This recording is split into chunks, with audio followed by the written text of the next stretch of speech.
Bonjour à toutes, bonjour à tous, bienvenue dans cette nouvelle animation, une animation dédiée sur le choix entre une SAS ou une SARL, et ceci en 2022. Voilà très exactement ce dont on va parler, et puis j'ai fait un sommaire sur les points communs, la fiscalité, le régime social, les dividendes et la stratégie à suivre. Voilà ce qu'on va faire très exactement maintenant. Pour ceux et celles qui ne me connaissent pas, je m'appelle Patrick, je suis le cofondateur de la société d'expertise comptable à distance Doux. Je suis moi-même expert comptable et je vais avoir le plaisir de y aller tout de suite. On y va, c'est parti. La première partie sur les points communs entre une SAS et une SARL. Eh bien, ça se ressemble dans la réalité, c'est presque identique, presque. On verra tout à l'heure que ça l'est pas complètement. Pourquoi? Parce que tout simplement, la SAS comme la SARL font partie de la grande famille des sociétés dites commerciales. Par exemple, une SARL, c'est une URL avec plusieurs associés.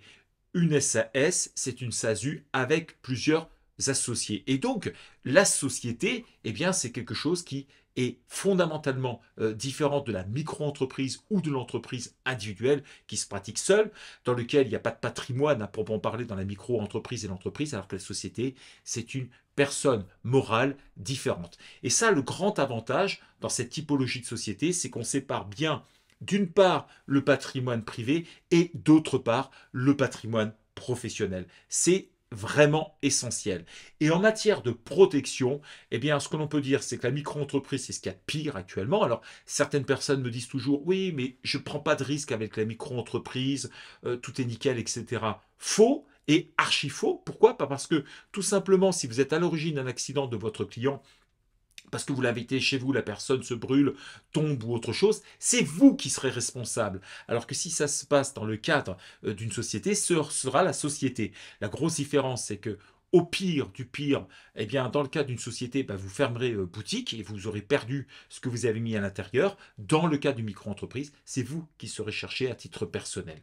Alors, bien évidemment, les choses se sont un petit peu améliorées ces derniers temps avec des protections qui peuvent se faire, mais c'est quand même relativement minable, d'accord? Et je parle bien de la micro-entreprise et l'entreprise individuelle, même si elles se sont fondues et avec l'entreprise individuelle à responsabilité limitée, qu'on appelait EIRL. Désormais, il n'y a plus qu'une seule forme juridique, c'est l'entreprise individuelle, mais néanmoins, ce n'est pas topissime. Par contre, là, on est dans des vrais stars, on va dire, de la protection. L'ERL, la SASU. SASU, un chouïa de plus. Pourquoi? Parce que tout simplement, en cas de dépôt de bilan, on ne viendra pas vous chercher sur vos charges sociales. Alors qu'en URL, les charges sociales, à titre personnel, devront continuer à être payées. Autre point aussi, ne pas confondre une SASU, SAS, URL, SRL, SA avec des SNC, SC, société en communauté simple ou société civile immobilière. Là, on est dans la société commerciale, c'est le top. Là, on est dans des choses qui sont pas extraordinaires. Je prends la société civile immobilière, elle est transparente à cas de pépin, c'est-à-dire qu'on viendra vous chercher sur vos deniers personnels. C'est pas parce qu'il y a le mot société que ça vous protège. Mais en tous les cas, que ce soit, comme je le disais, en matière de société à responsabilité limitée SARL ou de SAS, c'est vraiment des protections qui sont formidables. Deuxième grand point, c'est la fiscalité. Bon, là c'est pareil. Est-ce que le régime fiscal est différent? Pas franchement. Pourquoi? Parce que ce soit la SARL ou la SAS, par définition, on est à l'impôt sur les sociétés. Ça, c'est le principe. Sauf que pendant 5 ans, les 5 premières années, eh bien, on peut opter pour l'impôt sur le revenu, que ce soit pour la SRL ou que ce soit pour la SAS. Et cette option va valoir 5 années. Ça veut dire quoi? Ça veut dire que vous pouvez tout de suite démarrer avec l'impôt sur le revenu, ou vous pouvez aussi attendre la 5e année et opter pour la 5e année. Pour faire très simple, ça fera 5 ans d'IS, 5 ans d'impôt sur le revenu, et on rebasculera de nouveau à l'impôt sur les sociétés. Petite particularité néanmoins pour la SARL, on peut monter ce qu'on appelle une SRL de famille, c'est-à-dire que vous êtes conjoint, conjointe, ascendant, descendant, père, fils, petit-fils, etc. On met tout le monde à l'intérieur d'une SRL et on peut opter définitivement pour l'impôt sur le revenu. Bon, ça c'est une particularité de la SRL. Alors, généralement, quand on se pose cette question, quel impôt pour ma SAS, est-ce que je me mets plutôt en IR ou en IS, ou est-ce que je suis la SRL, je rappelle quelques dispositions pour bien comprendre la situation. L'impôt sur les sociétés, c'est le principe est le suivant. Et je fais ultra simple encore une fois de plus pour schématiser le tout. Le chiffre d'affaires, c'est tout simplement le produit que l'on va avoir. Et de façon très concrète, ça représente 250 000 euros, c'est un exemple. J'enlève le salaire du dirigeant, j'ai des charges externes à hauteur de 101 880 euros. Vous allez voir, c'est hyper précis. Pourquoi? Parce que ça me fait un résultat avant impôt société à 48 120 euros. Pourquoi? Parce que à 48 120 euros, eh bien, une partie sera imposée à 15%. Pour les 38 120 euros, excusez-moi du détail, c'est le principe de la fiscalité, et les 10 000 euros seront imposés à 25%, et c'est pour ça que je vais me retrouver avec un total d'impôt sur les sociétés à 8 218. Donc il n'y a pas d'effet guillotine, c'est-à-dire que les 38 120 premiers euros seront toujours taxés à 15% si on répond à certains critères, mais tout le monde y répond en règle générale, et les sommes qui seront au-dessus seront taxées à 25% depuis le 1er janvier 2022. Voilà. Et donc, la particularité, c'est que la société va payer son propre impôt et le dirigeant va payer lui-même son impôt sur le revenu à la condition, bien évidemment, d'avoir touché des salaires. Comme je vous ai dit que c'était 100 000 euros, eh bien, la personne va devoir rentrer dans sa déclaration d'impôt sur le revenu au titre des traitements et salaires la somme de 100 000 euros. Voilà, d'un côté, donc la société paye, et de l'autre côté, le dirigeant ne paye qu'à la condition qu'il ait pu recevoir des sommes. J'ai parlé de traitement salaire, ça aurait pu être bien évidemment des dividendes. Changement de programme, et pour aller plus vite, l'impôt sur le revenu maintenant. Si ma SAS ou si ma SRL était un impôt sur le revenu, qu'est-ce que ça change? Eh bien, tout simplement, je vais tenir compte simplement que du chiffre d'affaires. Je ne tiens pas compte du salaire dans ces cas-là parce qu'il n'est pas déductible et je vais tenir compte des charges externes. Donc, 251 000, 101 880 euros. J'ai un résultat plus important de 148 120 euros et dans ces cas-là, la société ne paye pas puisqu'elle n'existe pas sur le plan fiscal, c'est simplement une fiction sur le plan fiscal, et donc ce bénéfice va rentrer directement sur la déclaration d'impôt sur le revenu du dirigeant. Que le dirigeant ait pris de l'argent ou pas, tout à l'heure on a pris l'hypothèse qu'il prenait 100 000 euros, et bien là il sera taxé sur la totalité. Donc on ne va pas rentrer plus dans les détails parce que et il y a des webinars que nous animons, je vous mettrai le lien directement, notamment sur la SAS à l'impôt sur le revenu, mais globalement, vous avez compris qu'il y a une nette différence entre la SAS IR ou la SRL IR et l'impôt sur les sociétés, mais ça vous permet en tout cas plus de perspectives. Troisième grand point, et c'est là où véritablement il y a un changement qui est radical, c'est le statut social. Là, c'est vraiment la différence. Autant tout à l'heure, sur la première partie, vous avez vu, d'un point de vue statut, c'est la même chose, il n'y a rien qui change. Le deuxième, sur la partie qui était liée à la fiscalité, c'est la même chose. Mais là, le statut social, c'est ce qui change, mais fondamentalement tout. Et là, pourquoi? Parce que tout simplement, au-delà du nom, quand on est en SAS, on est président ou directeur général, c'est ce qu'on appelle mandataire social, ou en SARL, on est ce qu'on appelle gérant majoritaire si on détient seul ou à plusieurs gérants plus de la moitié du capital, eh bien, c'est là où tout va changer. Dans la SAS, quel que soit le montant que vous aurez comme participation, vous dépendrez du régime général de la sécurité sociale comme un salarié. Voilà, c'est aussi simple que ça. En SARL, changement de programme, vous dépendez de la sécurité sociale des indépendants. Alors vous dites, tiens, ça ressemble quand même à sécurité sociale. Non, ça n'a strictement rien à voir. Les cotisations sociales, vous allez le voir, sont plus faibles, mais par contre, les prestations sont moins importantes. Et c'est quelque chose auquel il faut vraiment tenir compte. Je rappelle aussi que dans une SAS, on a un bulletin de salaire. Si on veut toucher le salaire, on doit avoir un bulletin de salaire. Dans une SRL, il n'y aura jamais de bulletin de salaire. C'est simplement une somme qui est envoyée de la société sur votre compte privé. C'est aussi basique que ça. Et en fin d'année, on fait les comptes et dans l'Assemblée générale, on constate le montant qui a été donné. Dans les deux cas de figure, par contre, au moins ça se ressemble. Dans les deux cas de figure, le gérant comme le président, ne dépendent pas du code du travail. Ils n'ont pas de congés payés et ils ne cotisent pas en Pôle emploi. Ça veut dire qu'en cas de pépin, il n'y aura pas tout simplement, il n'y aura pas de chômage. Alors, quand on est président avec un bulletin de salaire, bah, ça coûte relativement cher, hein. Le coût, je vous ai dit, est quand même la grosse différence. C'est-à-dire que pour avoir 100 euros net en tant que président, je vais devoir payer des revenus salariales, des charges patronales. Quand vous faites addition 100 plus 28 plus 58, ça fait 186 euros.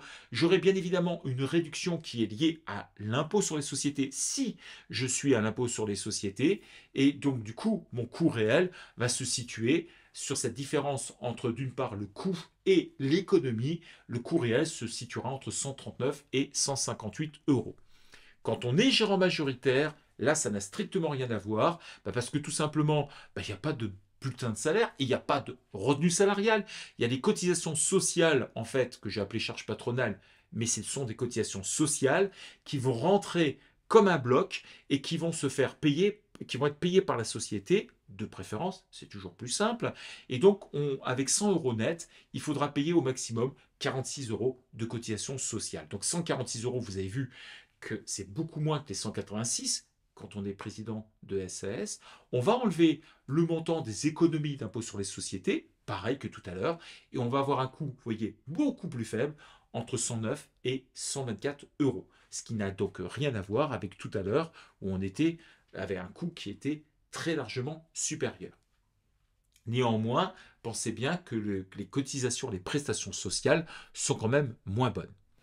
Quatrième point qui diffère aussi également, ce sont les dividendes. Les dividendes, vous savez, on en parle souvent, et ces dividendes, eh bien, on peut dire tout simplement qu'en SARL, c'est cuit. Alors, c'est pas mort en tant que tel. En SAS, vous pouvez, à partir du moment où, bien évidemment, vous avez un résultat positif, ou éventuellement que vous avez toujours des réserves que vous n'avez pas distribuées ou des reports à nouveau que vous pouvez distribuer, autant la CRL, c'est quand même un peu cuit. Pourquoi? Parce que tout simplement, vous allez être limité à 10% du montant du capital et des comptes courants. Alors si comme tout le monde, vous avez une SARL à 2-3 000 euros, vous serez limité à 300 euros de dividendes par année. Par année, hein, c'est bien ça dont il s'agit.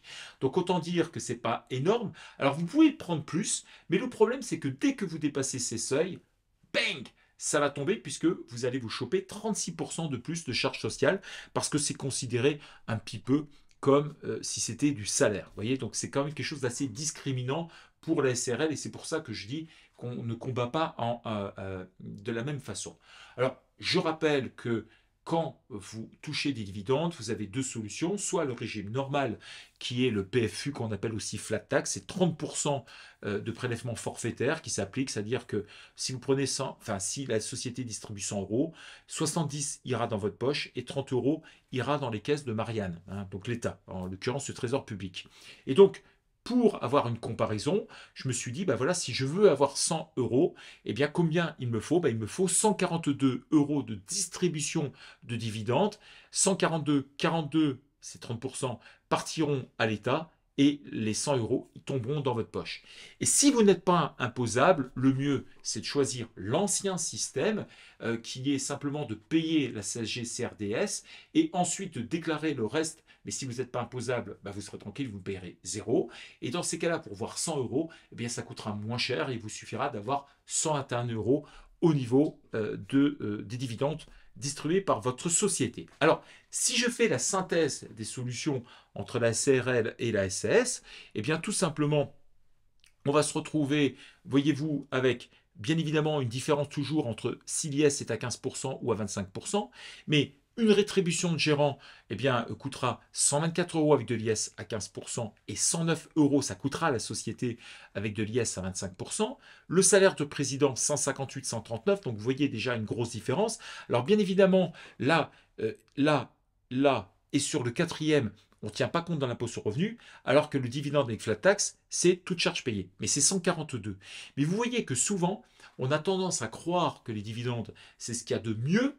Et souvent, on fait des espèces de calculs pour notamment les SAS en se disant, tiens, si je prends des salaires, si je prends des dividendes, etc., qu'est-ce qui va se passer? Alors que le système, notamment de la rétribution du gérant, est plutôt assez cool parce que ça coûte beaucoup moins cher, mais encore une fois de plus, on n'a pas une super protection. Donc, au niveau des conclusions et de la stratégie à adopter, ce que l'on peut dire, c'est que lorsqu'on est en SAS et qu'on ne veut pas se rémunérer du tout, c'est-à-dire zéro bulletin de salaire, ça vous coûte zéro de charge sociale. Et plein de gens peuvent rentrer dans ce système, soit parce que vous êtes, je ne sais pas, retraité et que ça ne vous sert à rien de prendre des bulletins de salaire, vous allez prendre plutôt des dividendes, ou que vous êtes étudiant, ou que vous décidez de monter une SASU à l'impôt sur le revenu. Voilà, ça c'est un truc extraordinaire. SAS, zéro bulletin de salaire, zéro charge sociale.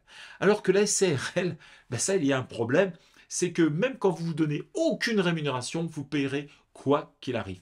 1600 € la première année si vous bénéficiez de l'ACRE et 4500 les années suivantes au minimum du minimum.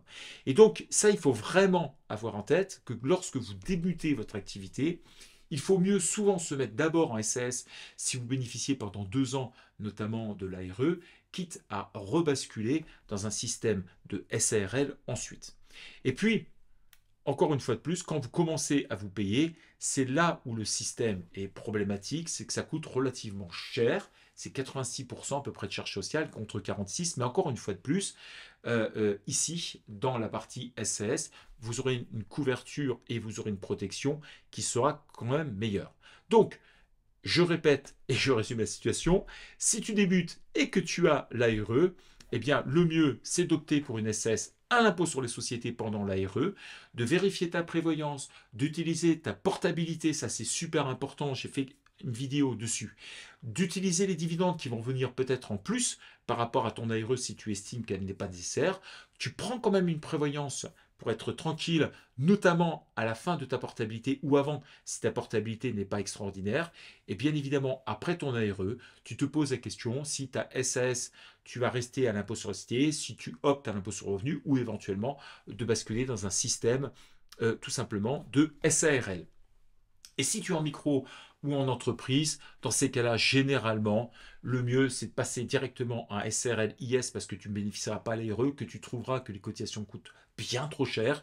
Et généralement, la SRL IS ou la SS à l'impôt sur le revenu peut être assez sympathique. Mais encore une fois de plus, tu prends une prévoyance, tu prends un minimum de salaire pour pouvoir valider tes trimestres de retraite pour éviter la taxe PUMA. Je pense que c'est quelque chose qui est très important.